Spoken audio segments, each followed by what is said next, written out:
Olá, sejam todos muito bem-vindos a mais um Sextando no Divã. Quem vos fala aqui é Felipe de Castro e hoje quem deita no divã é o meu amigo médico psiquiatra que vem das terras carvoeiras, torcedor fanático do Criciúma Esporte Clube. Inclusive me disse em segredo de que ele não acredita que o Criciúma vai subir. Eu acho que ele precisa de um psiquiatra, porque onde já se viu falar uma besteira dessa é ele, meu amigo Nassif. Seja muito bem-vindo, Nassif.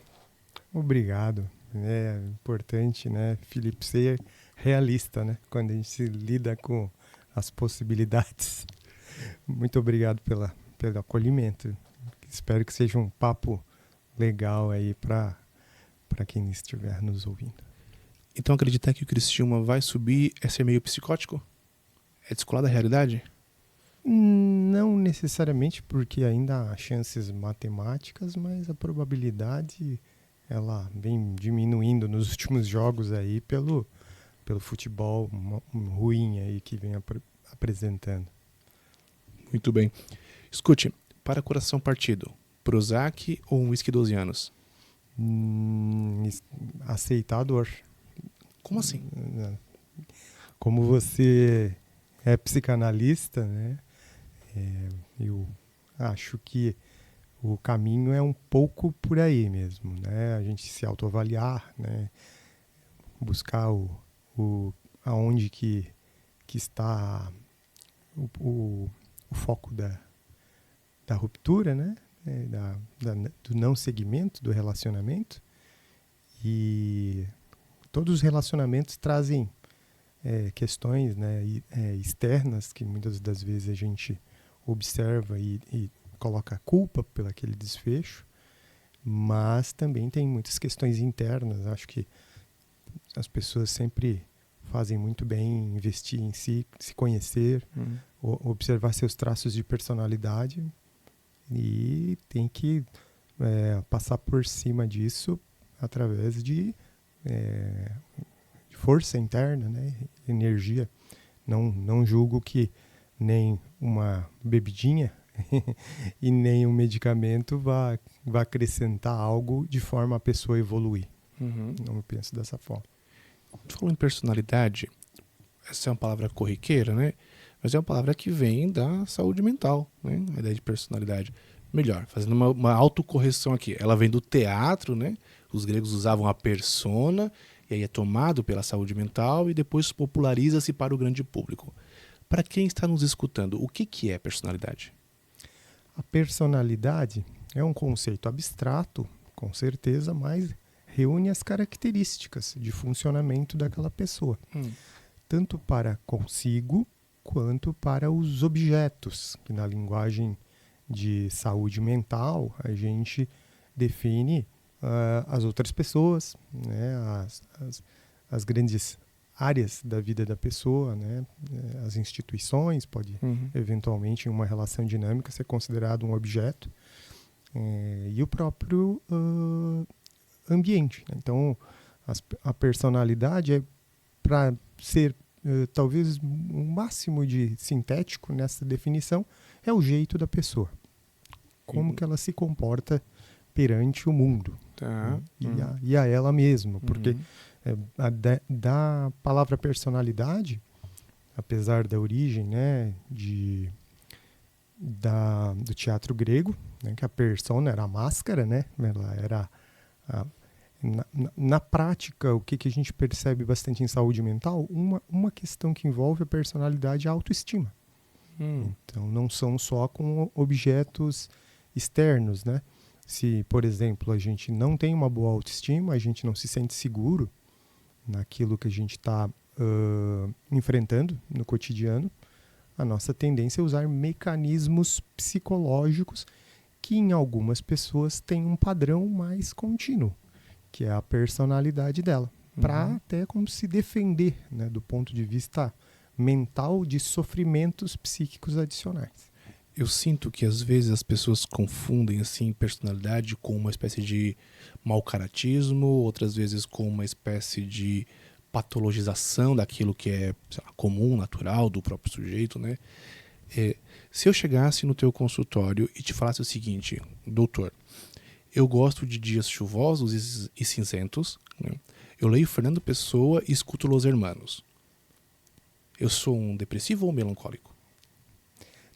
Talvez esse seja o seu jeito, né? Seja um traço marcado da sua personalidade, né? De fato, existe um contínuo aí entre um jeito da pessoa, né? O estilo de vida dela, as crenças, valores, a forma como que ela vê o mundo, suas preferências, e a parte da patologia, né? Que são os transtornos de personalidade, que são diagnósticos em saúde mental. Mas como todas as outras patologias em saúde mental, todas elas vão ter várias características centrais, mas vamos ter que ter um critério diagnóstico para a gente colocar se aquilo ali está fazendo mal para a pessoa ou de forma que repercuta mal nos relacionamentos interpessoais a ponto de incomodar as outras pessoas, né? Trazer prejuízo no relacionamento com o mundo.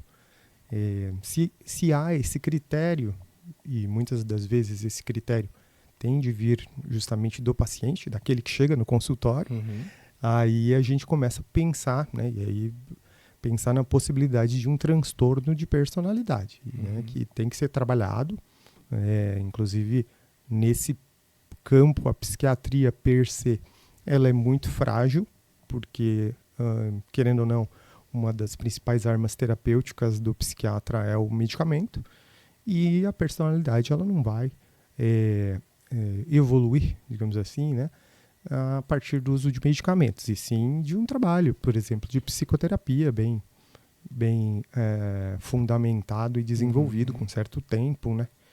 Às vezes a pessoa chega lá com 30 anos para mudar a personalidade, dá ali 6 meses para o psicólogo, para o colega médico que se debruça sobre a psicodinâmica, né?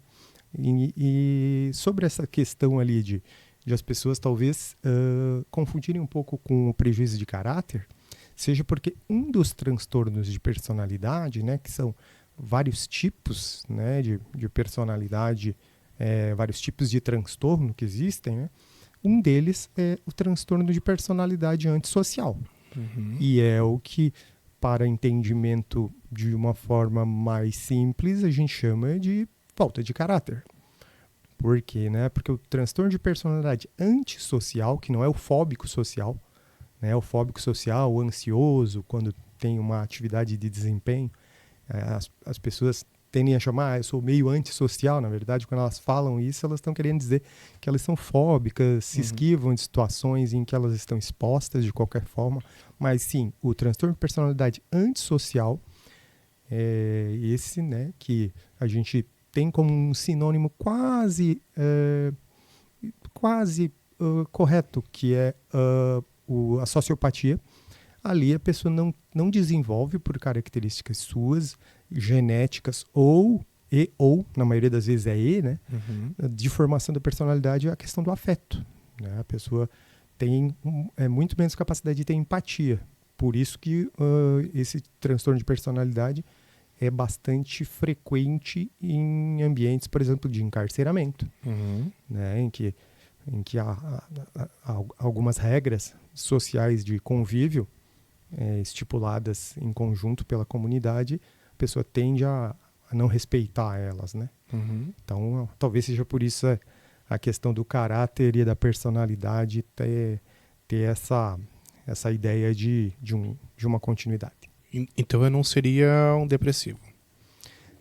Tem outros critérios que você ia ter que preencher, né? Porque, na verdade, quando a gente fala sobre depressão, a gente está falando sobre uma estrutura neuronal inflamada. Okay. A gente tem um cérebro, um processo inflamatório, que na prática, do ponto de vista fenótipo, o que é o fenótipo? O que se observa como sintoma é uma falta de energia, que pode ser e tem que ter pelo menos o humor triste a maior parte dos dias, quase todos os dias, num período mínimo de 2 semanas, ou a ausência de prazer pelas coisas pelo mesmo período.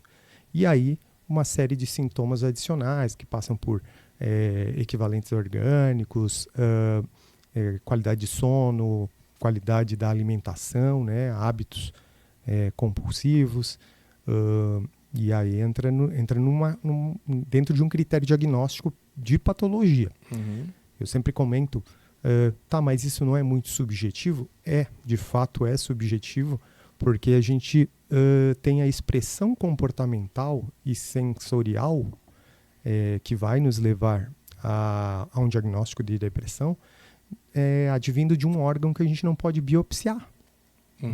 A gente não pode pegar lá, abrir, né, o cérebro da pessoa, tirar um tecido, até porque o próprio corte já geraria uma injúria, já geraria uma cascata inflamatória, né, que aí a gente, praticamente, mesmo que a gente pegasse um pedaço do cérebro das pessoas normais, né, que é ruim usar esse termo, né, mas as pessoas não diagnosticadas com depressão, elas iam passar na hora que eu vou biopsiar, eu vou olhar aquele cérebro, eu vou ter padrão inflamatório, porque foi feita uma injúria ali. Mas a questão há um funcionamento químico, neuronal, que condiz com a sintomatologia do sistema de gerenciamento e regulação do humor do humano. Se ouviu muito falar, há um tempo atrás, que a depressão era o mal do século. Bom, essa frase me parece que saiu um pouco de linha, ela caiu em desuso. Eu acho que outras coisas estão aparecendo aí, mas não talvez como o mal do século, né? E sim com um recorte muito menor. TDAH, o autismo, a bipolaridade, o borderline. Então, tivemos fases desses outros diagnósticos, né? Há, de fato, um mal do século em saúde mental ou isso é balela? Eu consideraria sim, um sintoma que está presente em quase todos esses outros diagnósticos que você pontuou com propriedade, que é a tensão psíquica. Poderíamos, no extremo, chamar de o novo mal do novo século é a ansiedade. Ok. A ansiedade não a ansiedade corriqueira, né, de quem vai enfrentar um exame, uma prova, ou quem está apreensivo por um resultado de uma entrevista, enfim, Estava ansioso para vir aqui? Tava um pouco, sim. Precisa de medicação? Eu consigo? Não vou precisar, okay. Porque a medicação talvez me blinde um pouco do nosso momento, né? Na verdade, quando a gente vem para um papo, né, como que de uma forma mais informal, como você propôs, sem um tema, né, mais restrito, a gente sempre fica um pouco angustiado. O que será que vai ser do interesse, né, das pessoas? Mas as piores perguntas vêm do Cris, tá? As piores perguntas é dele. Então nem vou olhar aqui pro lado. Não. Eles são as piores perguntas, fica tranquilo. Tá bem. Então, desta forma, né? Então a gente tem essa subjetividade advinda da questão neurobiológica por estar dentro de um cérebro. E aí o cérebro, a gente não pode biopsiar ele, né? A gente também não tem marcadores séricos, marcadores sanguíneos da doença, né? Como a gente tem, por exemplo, um processo de diabetes, que também é uma doença crônica, que ela evolui para controle, né?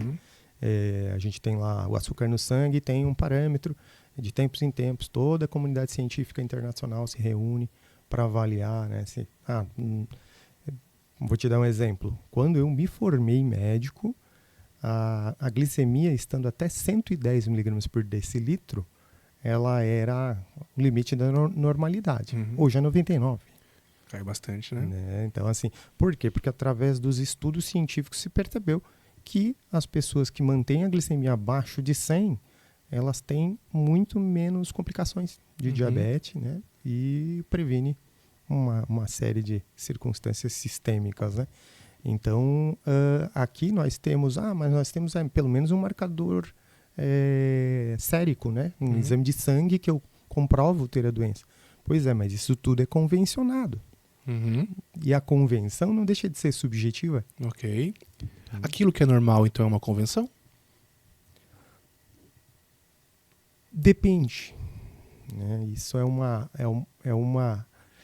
depende do ponto de vista que a gente vai estar falando, né? E também do ponto de vista que a gente vai estar considerando essa palavra normalidade, né? Por exemplo, vamos colocar um exemplo para ficar melhor explicado, né? A gente tem um monte de preços. Uma coisa que eu vim fazer aqui foi abastecer.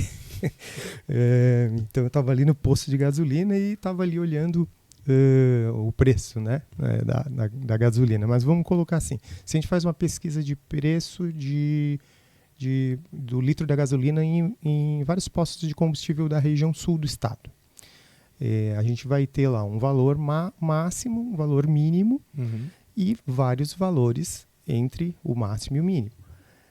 Se a gente considerar a média do valor, vai ser todos os valores do litro da gasolina dividido pelo número de postos de gasolina que a gente pesquisou. Se a gente for falar a mediana, não é. É aquele preço que vai estar no meio exato entre os dois extremos. Então, essa palavra normal, ela é muito complexa para a gente utilizar ela e padronizar ela. Eu volto a dizer ali, muito do que se entende normal é se está fazendo bem para a pessoa ou não. Se está fazendo bem para a relação daquela pessoa com o mundo ou não. Ou está sendo neutro, né? Que não faça bem, mas é algo de neutro, né? Eu, particularmente, não sou fã de Los Hermanos, mas as pessoas que gostam de Los Hermanos devem prestigiar o seu artista. Né? A gente precisa prestigiar a arte, né? Então não vou me incomodar, né? com o prestígio dessas pessoas para com essa banda de música. Então esse ponto de normalidade é um assunto não tão simples assim para a gente ter um foco só. Desculpa se eu fui muito circunstancial. Não, eu acho que é isso, né? Mas então, bom, ok, temos as problemáticas acerca da normalidade, é um conceito que advém da norma do direito, né? Que vai tentar positivar todo o negócio. Mas como que eu vou definir aquele que está patologicamente doente daquele que não está patologicamente doente? E aquele que não está, eu vou usar aqui esse termo ruim, né? Aquele que está saudável e aquele que não está saudável. A questão do saudável, do normal, não é também um acerto entre os pares? Correto, concordo. É uma convenção. Uma convenção?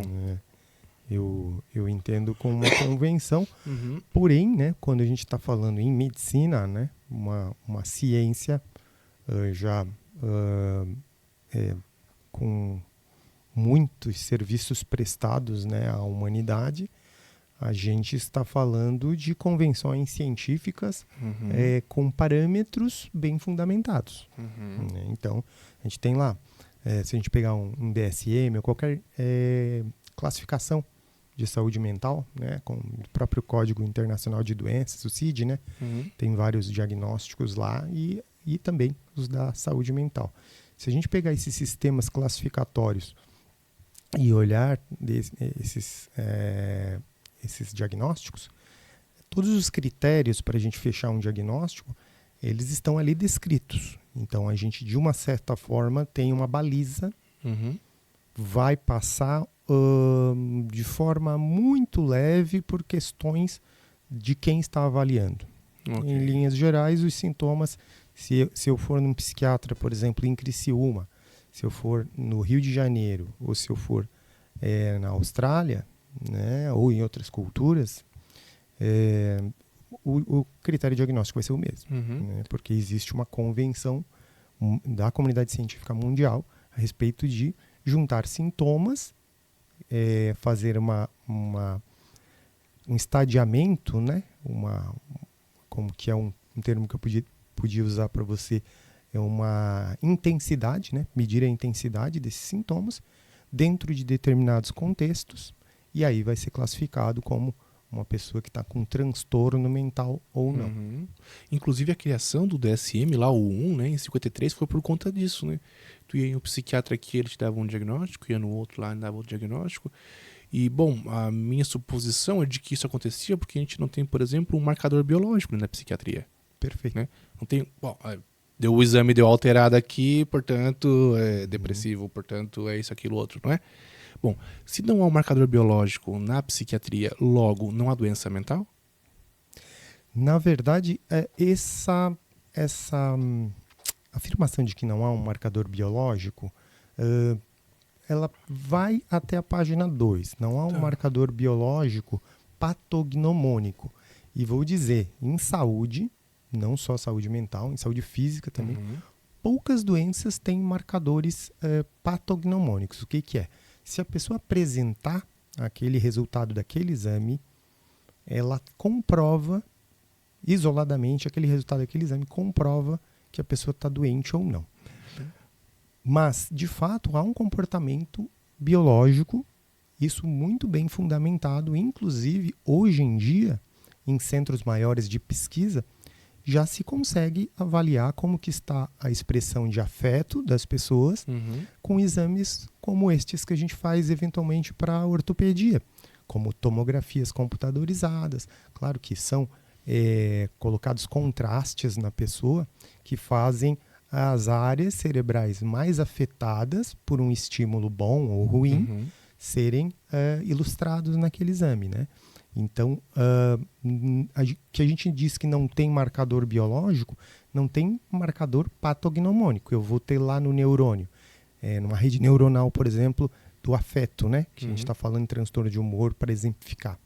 A gente vai ter a área, por exemplo, o sistema límbico, que é o miolinho do cérebro ali, que faz os processos sensoriais, aquela área ali, de uma certa forma, apresentando mais resíduo inflamatório, que são as interleucinas, são outras substâncias como TNF-alfa, né? Isso aqui são tudo termos neurocientíficos de substâncias que são liberadas quando há um mau funcionamento daquela região cerebral. O que a gente não tem, né, como eu dizia na pergunta anterior, é um marcador biológico que a gente possa tirar no soro, né, através do exame de laboratório.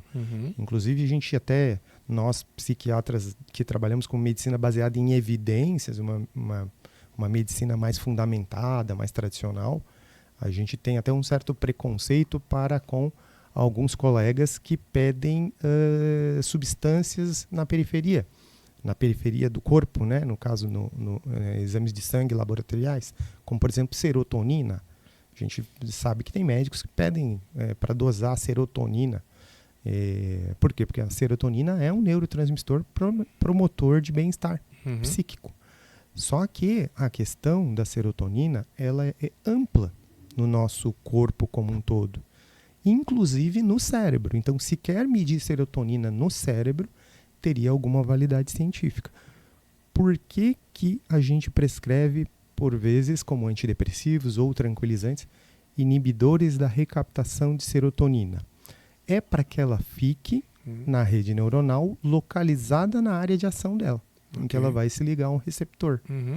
Então, a gente evita a recaptação, porque o neurônio que está contendo aquela serotonina, aquela substância que estimula o neurônio vizinho, ele tende a guardar ela em determinadas vesículas, são espaços, né, como se fossem círculos assim, né, que está ali aquela substância, e ele está o tempo inteiro liberando aquela substância para se comunicar com o neurônio vizinho.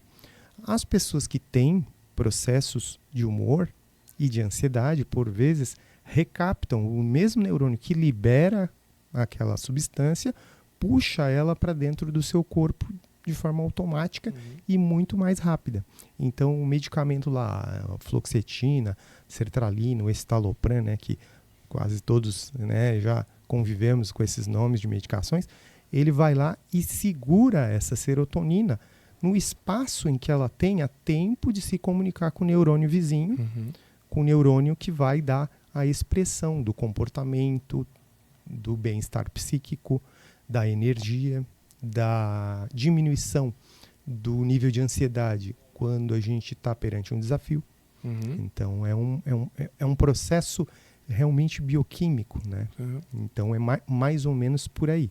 O fato de não ter um marcador biológico que a gente pode tirar no sangue não significa que a gente não tenha marcadores biológicos. A gente não tem, como tem, por exemplo, na demência de Alzheimer. Ok.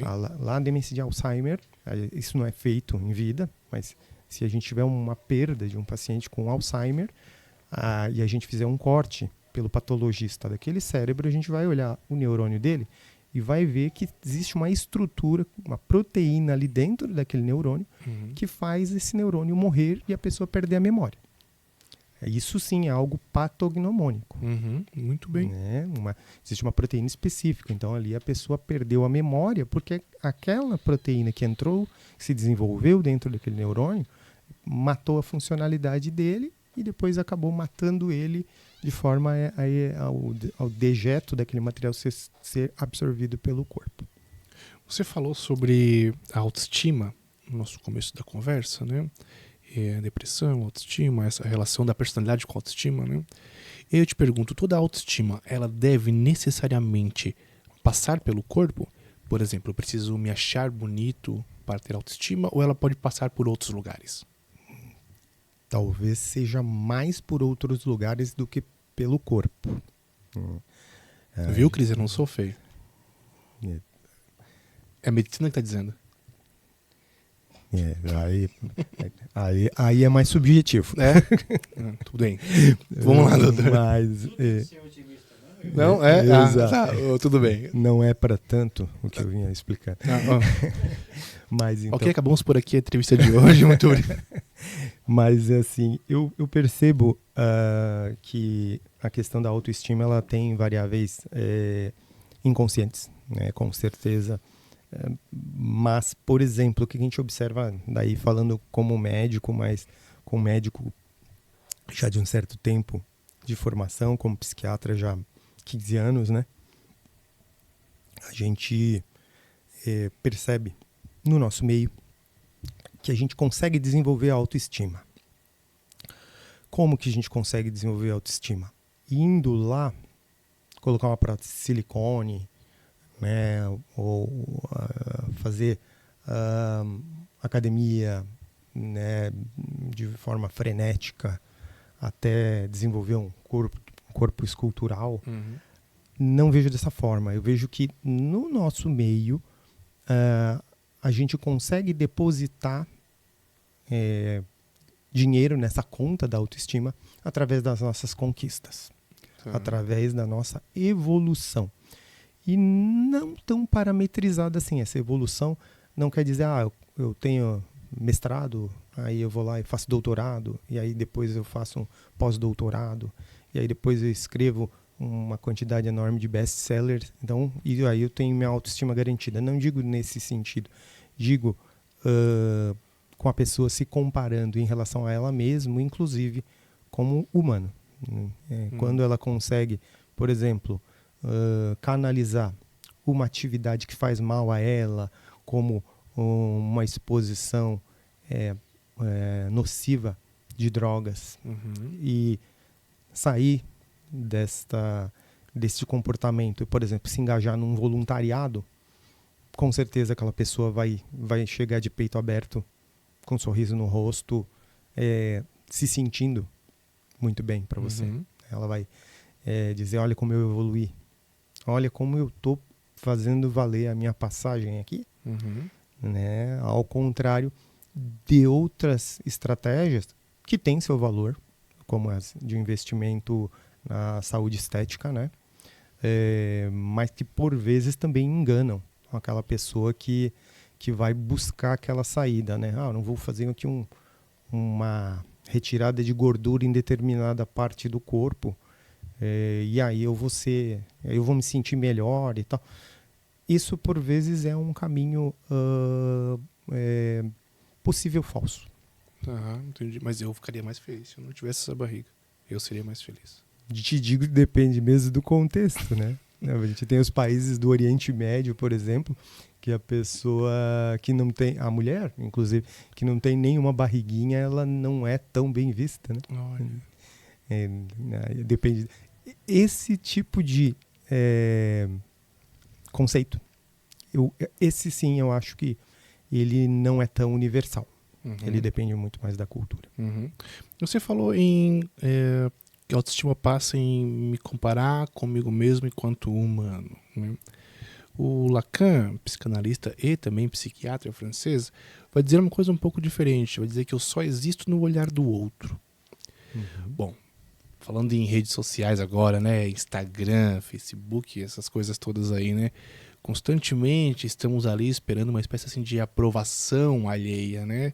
Eu costumo brincar que às vezes o Bauman se revira lá no túmulo dele quando a gente acha que like é sinônimo de afeto, né? Cadê um like? Nossa, estão me amando, né? O Bauman lá pensando, gente, isso aqui é só um sintoma da nossa sociedade líquida.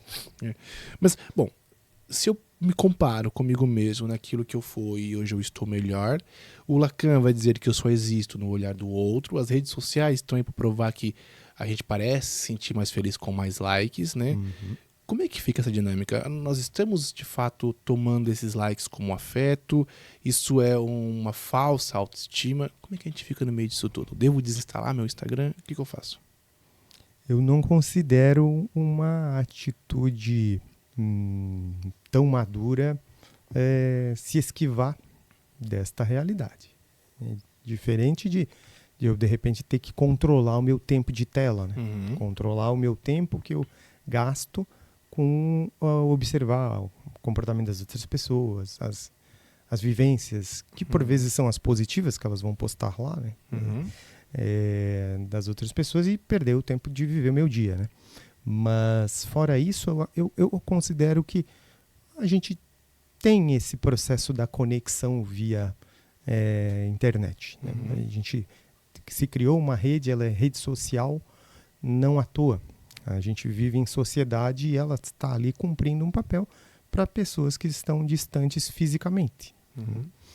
Por outro lado, as personalidades mais frágeis, voltando lá no nosso conceito de personalidade, com mais elementos carenciais, talvez estas tendam a um adoecimento maior quando não se sentem aprovadas numa rede social. Muito bem. Preciso de uma receita, consegue pra mim? Não. Consultar. E não pode ser por aqui, rapidinho? Não. Tem que ter um setting.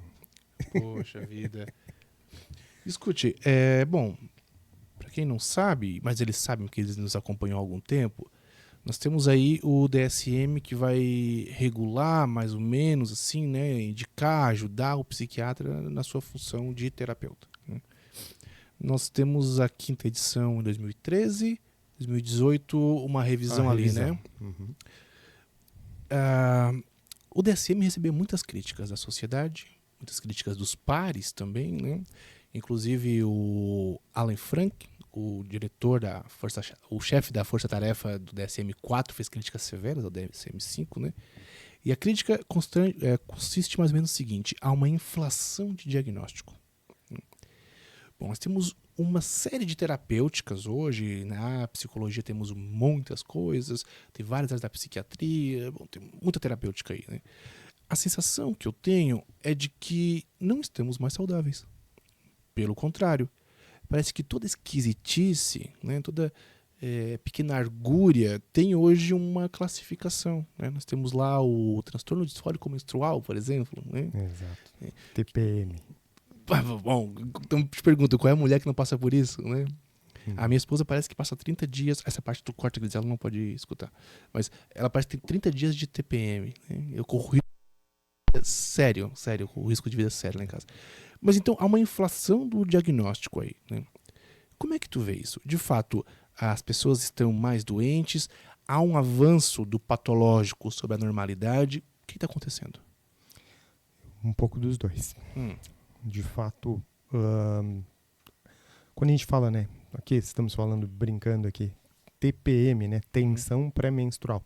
Isso sim é esperado que as variações hormonais que precedem o fluxo menstrual, por aquele ciclo não ter sido contemplado com a gestação, é algo universal de todas as mulheres. O transtorno disfórico pré-menstrual, esse sim, né, que tem um diagnóstico no DSM, esse já exige uma série de critérios, entre eles, por exemplo, a incapacidade de funcionar, a incapacidade de se relacionar, a pessoa muito irritável ao ponto de gerar um conflito, por vezes um comportamento de magnitude irreversível.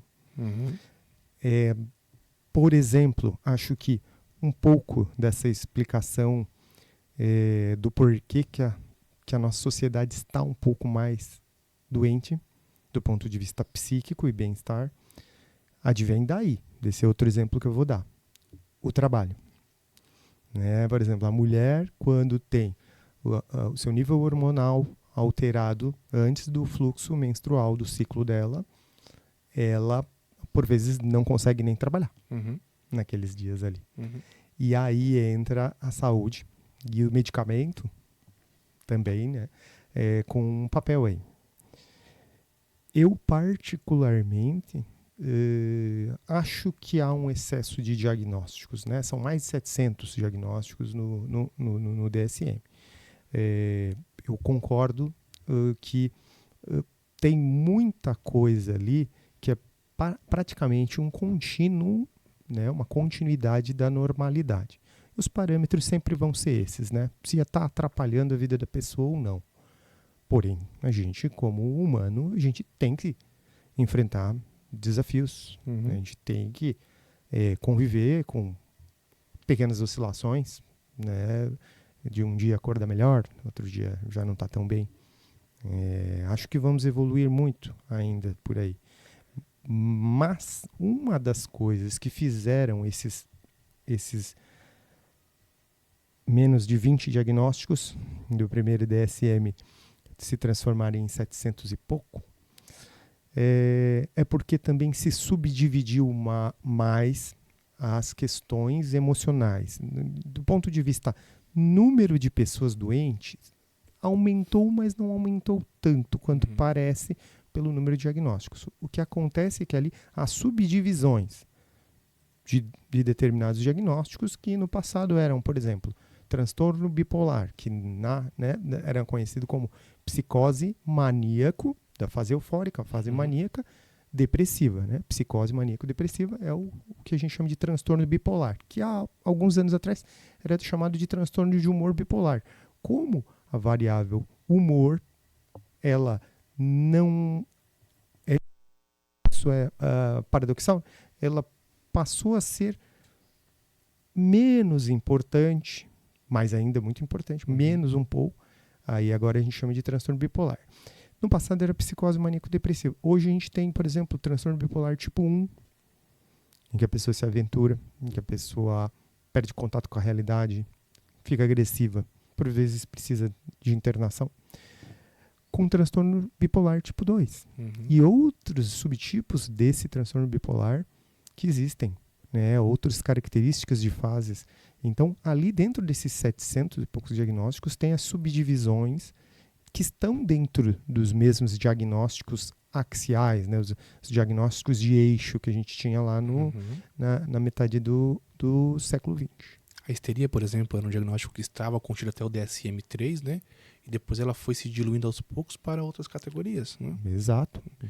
E ainda usamos isso no dia a dia, né? Olha, aquela mulher está histérica, né? E talvez a grande inauguração do Freud nesse sentido, que as pacientes eram totalmente histéricas no começo de sua clínica, é dizer que a histeria não era necessariamente uma patologia do feminino. Né? Perfeito. Apesar do nome indicar útero. Útero, Né? ísteres. Correto. Mas indo ao encontro da tua fala sobre o Freud, né? Apesar, e aí estávamos falando sobre marcadores biológicos, apesar dele entender, por exemplo, os quadros histéricos como fenômenos psicodinâmicos, de base psicológica, de base de personalidade, ambientais, de estresse e trauma, ele já reconhecia que no futuro, e isso ele fala no artigo dele, O Narcisismo, em 1914, que mais cedo ou mais tarde a gente ia comprovar que envolvia processos biológicos, todas as apresentações, né, os sintomas das patologias que ele descrevia na prática dele.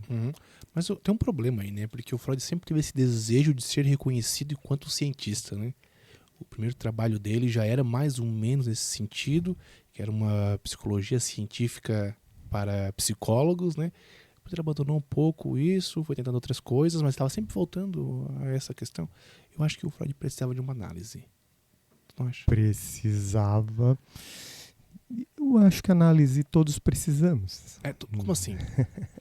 Porque o autoconhecimento nós não temos a perder com ele, Hum. né? Nós temos a ganhar. Mas eu creio que o Freud tinha essas questões de tentar ser reconhecido dentro do contexto científico e não do contexto científico prático, não do contexto teórico, por conta da formação de origem dele, né? Na verdade, ele era um médico neurologista, né? Porque na época existia a neuropsiquiatria, né? A neurologia e a psiquiatria, elas foram se dividir ao longo do último século e no período pós-Freud, né? Hoje a gente está os processos estreitamente químicos ou traumáticos no cérebro que geram, em especial, alterações motoras ou cognitivas. O neurologista cuida. Os processos também bioquímicos, também de origem de estímulos cerebrais inadequados, geram alterações nas percepções emocionais, no juízo de realidade, né, nas questões psiquiátricas. Então fica para o lado do psiquiatra. Mas como ele era um médico e um médico neurologista que estava desenvolvendo a teoria dele em cima de conceitos psicodinâmicos, imagina se hoje a gente ainda tem uma resistência entre nossa classe médica, ainda tem uma certa resistência para validar, isso que está muito claro, né? Do meu ponto de vista está muito claro. Ele tinha essa necessidade de se assentar sobre uma obra científica. Nassif, mas veja bem, a psiquiatria ao longo da história da medicina sempre foi a filha ingrata, né? Então, o alienista era aquele que era alienado da sociedade, né? Então ele estava lá no interior, cuidando dos doentes mentais, que tinha outra classificação e tudo mais, né? O Foucault vai problematizar isso muito bem, né? Mas a impressão que eu tenho é que na metade do século passado para cá, a psiquiatria começou a ganhar novos corpos. E hoje nós temos duas grandes linhas de psiquiatras, podemos dizer assim, né? Uma mais biologista e outra mais psicodinâmica, né? O que eu escuto de muita gente falando é sobre uma espécie de terapia ou psiquiatria baseado em evidências, né? Tentando então localizar no cérebro, a gente falou sobre isso um pouco lá no início do nosso programa, certos disfuncionamentos que iam gerar algum sintoma, alguma coisa assim, né? Mas veja, havendo então uma psiquiatria aliada à neurociência, tomando a neurociência como base, a psiquiatria não se juntaria novamente à neurologia? O psiquiatra não seria assim um neurologista com formação um pouco atravessada? Olha, Felipe, bom ponto que tu apresenta. Acertei alguma vez. Já era tempo. Na verdade, esse ponto ele é muito interessante porque pode ser que o psiquiatra de 2025 ele seja mais neurocientista do que psicodinâmico. Mas digo para você que quem trata pessoas e não desenvolver essas duas visões e fizer uma certa fusão, usar tudo que entende de química cerebral e tudo que entende de alterações que passarão por essa química cerebral, mas que as causas são traumáticas, de evolução, de ambiente, de conflito, esses vão ficar para trás no sentido de atender o paciente como um todo. Os que eu percebo que tem um trabalho, inclusive destacado, do ponto de vista prática clínica, atender pessoas, são os que conseguem ter essas duas visões. Aquele só psicodinamicista que ignora, por exemplo, eu conheço... você quer polêmica, né? Já era a hora também, né? Eu já recebi prontuário de colega psiquiatra que o paciente teve 12 anos em tratamento e ao longo desses 12 anos o médico não olhou uma vez os exames de laboratório dele. E aí o que acontece?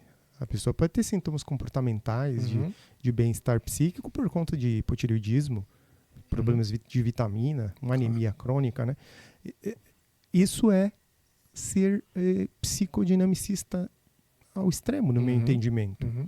Né? Então, quer dizer, todas as variáveis do história, 12 anos é uma vida. Né? Da história daquele paciente que ele via lá 2 em 2 meses, 3 em 3 meses, que fosse, nunca foi avaliado se a pessoa tinha algum fator físico influenciando no comportamento dela, no bem-estar psíquico dela. Por outro lado, eu já vejo um grupo de psiquiatras que estão ansiosos, porque eles precisam da neuroimagem. Senão eles, apesar de estudarem, se debruçarem com bastante afinco aos sistemas classificatórios, terem todo um lastro, inclusive boas estratégias terapêuticas, porque o que mudou a psiquiatria e essa visão dela perante a sociedade foi também porque os remédios melhoraram.